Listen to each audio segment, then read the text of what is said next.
मोहब्बत माण्हुनि सां प्यार ऐं ही उन जो फर्ज़ंद आहे। जेको माण्हू सही सची राह वठंदो आहे, माण्हुनि खे ॾुख ऐं सुख में कमु ईंदो आहे, उनखे तारीख़ यादि कंदी आहे। पर जंहिं बि माण्हुनि सां गद्दारी कई, माण्हुनि सां धोखो कयो, उन माण्हूअ खे हिते ई सज़ा मिलंदी आहे। जेके वॾा वॾा तव्हीं ॾिसो था ऑफिसर जिन गद्दारियूं कयूं, जिन माण्हुनि जा नुक़सान कया, तव्हां उन्हनि जो औलाद ॾिसो त कंहिंखे लूलो आहे, कंहिंखे लंगड़ो आहे, कंहिंखे कैंसर जी बीमारी आहे। इन करे सच जी राह, हक़ जी राह, ही जेके पोरियत ट्यूबवेलनि जा पोरियत बेलदार चौकीदार के तव्हांजा बच्चा आहिनि। उन करे पंहिंजे बच्चनि सां कॾहिं बि मठ घुराई न कजो, छो त आह ग़रीबा कहर खुदाई। उन करे उन जे आहनि खां ॾिजो। हींअर ताज़ो नौशहरे खां परियां SPO ॿधो पियो केस में। असीं वियासीं, बाबा छा थो जी मूं को बि केस माना ज़ुल्म कोन कयो आहे, पर हिकिड़ो मूं ज़ुल्म कयो ऐं अॼु लोड़ियां। इन करे ही जेका ख़ुदा जी कुदरत आहे उहा ॾाढी गरम आहे। इन करे इंसानी सां प्यार असां सूफ़ी आहियूं।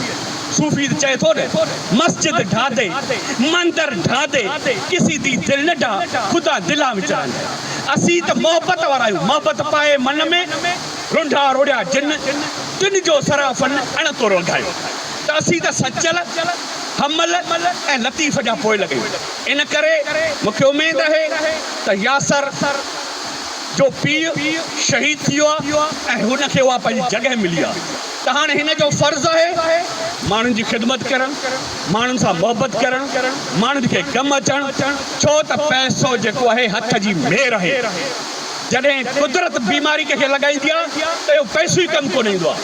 पर जॾहिं माण्हुनि सां मोहबत कबी आहे त हीउ जेको माण्हुनि जो आवाज़ु आहे, इहो ख़लक़ ख़ुदा जो आवाज़ु आहे। ख़ैरु नास नफ़ुनास, जी तव्हां में भलो हुआ, हुज़ूर साईं जी हदीस आहे त तव्हां में भलो हुआ जेको माण्हुनि जी ख़िदमत थो करे।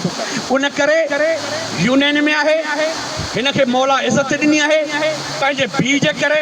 हाणे हिन जो पंहिंजो रस्तो शुरू थी चुको आहे त ही पाण केतिरी महिनत थो करे, पाण कीअं थो माण्हुनि सां हले, पाण माण्हुनि जी कीअं थो ख़िदमत करे। छो त ही जेके माण्हू आहिनि के ख़लक़ ख़ुदा आहे, उहो ख़लक़ जेका आहे उहो ख़ुदा जो आवाज़ु आहे। उन करे ख़ुदा जे आवाज़ खे तव्हां परखियो, परूड़ियो, माण्हुनि जी ख़िदमत कयो, माण्हुनि जो हौसलो वधायो। उन में रब बि राज़ी, ॿिया बि राज़ी, तव्हीं बि राज़ी। छो त जेतिरी माण्हुनि जी ख़िदमत कंदो, महिनत कंदो, रब तव्हांखे उहो हौसलो बि ॾींदो, हिमत बि ॾींदो, ओतिरा तव्हांखे पैसा बि ॾींदो।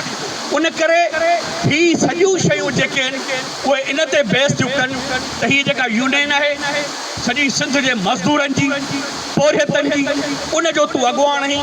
ऐं जॾहिं माण्हूअ ते अॻुवाणी ईंदी आहे, माण्हूअ ते जॾहिं पग ईंदी आहे त माण्हूअ खे पंहिंजे पग बचाइण जो ख़्यालु करणु खपे। पग कीअं बचंदी, उहो जेको माण्हू वॾो थींदो आहे घर जो भाती, उन खां पुछो नंढनि माण्हुनि जा, उन्हनि जा कीअं ठहंदो आहे। लतीफ़ चयो आहे न, वण था मेवो कनि पाण न खाइनि पंहिंजो, ठिकर भितर छाड़पू खूणा धार संद, परियो था फर्जन पत करणु। माण्हूअ खे पंहिंजो पत रखणी आहे, पंहिंजो किरदारु रखणो आहे। छो त उहे माण्हू उन्हनि माण्हुनि जे क़बरुनि जे मथां मेल आहिनि जिन माण्हुनि किरदार अदा कयो।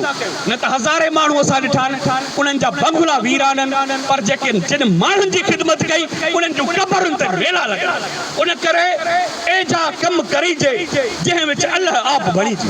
इन करे मुंहिंजी इहा कोशिशि आहे, यासर खे इहा गुज़ारिश आहे त तोसां बहितरीनु टीम आहे, अहिड़ा महबूब माण्हू, रसूल जहिड़ा माण्हू ॿिया हे जेके पोरियत माण्हू तव्हां सां गॾनि। इन्हनि जी उमेद, इन्हनि जी आसरो, इन्हनि जो भरवसो तव्हां आहियो। छो त ही माण्हू ऑफिसरनि ताईं नथा पहुचनि, ही कराची हैदराबाद नथा पहुचनि, पर तव्हां वञो था।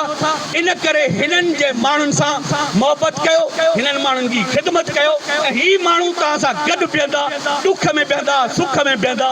अचो सूरनि वारियूं करियूं सूर पचार, किनी घणा किनी थोरा नाहे सूरन धार, ॾिना जेॾा तार से मुंह झोली पाए छॾिया। जॾहिं सूरनि खे झोलीअ में झलबो आहे ऐं पोइ ई ख़िदमत जो जज़्बो पैदा थींदो आहे। त इन करे असांखे हीअ जेका यूनियन आहे, जेका पोरियतनि जी यूनियन आहे, जेके पघर अथव आहिनि, जेके महिनत कश आहिनि, जेके हिन सॼे समाज ऐं जग खे खाराइनि था, ही महिमार आहिनि हिन समाज जा, हिन सोसाइटी जा। उन करे उन्हनि जो ख़्यालु करणु, उन्हनि सां सही हलणु, इहो ई धर्म आहे, इहो ई इंसानियत आहे। इन करे यूनियन जंहिं अंदाज़ में तव्हांखे इज़त मिली आहे, ही जिन दोस्तनि तव्हांखे अजरकूं पारायूं आहिनि, लुंगियूं पारायूं आहिनि, इहे तव्हांजे पीउ जी महिनत आहे जो हू तव्हांखे हिन उहिदे ते पहुचायो आहे ऐं हुन तव्हांखे इज़त ॾियारी आहे। हू त हमेशह लाइ वियो, पर तव्हां हुन जी महिनत जे करे तव्हांखे उहो मक़ाम मिलियो आहे। उन करे हाणे अॼु खां तव्हांजो मक़ाम शुरू आहे त तव्हां छा था कयो, पंहिंजे माण्हुनि खे कीअं था डील कयो, पंहिंजे माण्हुनि सां कीअं था मोहबत कयो, पंहिंजे माण्हुनि जी ख़िदमत कीअं था कयो, छो त ख़िदमत ई इबादत आहे। इन करे ही सभु गॾिजी दोस्त हिन जा हथ मज़बूत कयो, पाण में जेके इख़्तिलाफ़ हुजनि उन्हनि खे बि ख़तमु कयो, छो त यूनियनूं जेके आहिनि उहे माण्हुनि जो भरिजल हूंदियूं आहिनि, इदारनि जो भरिजल हूंदियूं आहिनि, न त ही इदारा ही सभु शयूं तबाह थी वेंदियूं। पर माण्हू मेन पावर आहे ऐं दुनिया में जिते बि इनक़िलाब आया उहे माण्हू न आहिनि ऐं गॾिजी पिया आहिनि। जॾहिं माण्हू त तव्हां ॾिसो त ज़ार शाही शहनशाह ईरान जे तौर में ज़ार शाही हुई ऐं कीअं न माण्हू आए उथिया ऐं इनक़िलाब अची वियो ऐं उन माण्हूअ खे क़बर जी जाइ न मिली। उन करे ही सभु मोहबत जा मक़ाम आहिनि ऐं अॼु ही अमन साहब सिविल सोसाइटी ऐं यूनियनुनि हिन दोस्त जी जेका अधरबा कई आहे, मूंखे उमेद आहे त सॼी सिंध जे माण्हुनि जी ही मोहबत ऐं प्यार जो पैगाम ॾींदो, सभिनी माण्हुनि सां ॾींदो। त असां इन ई चऊं था त जेसीं ताईं ही समाज ऐं सोसाइटी आहे त माण्हू ईंदा रहंदा, पर माण्हू पंहिंजो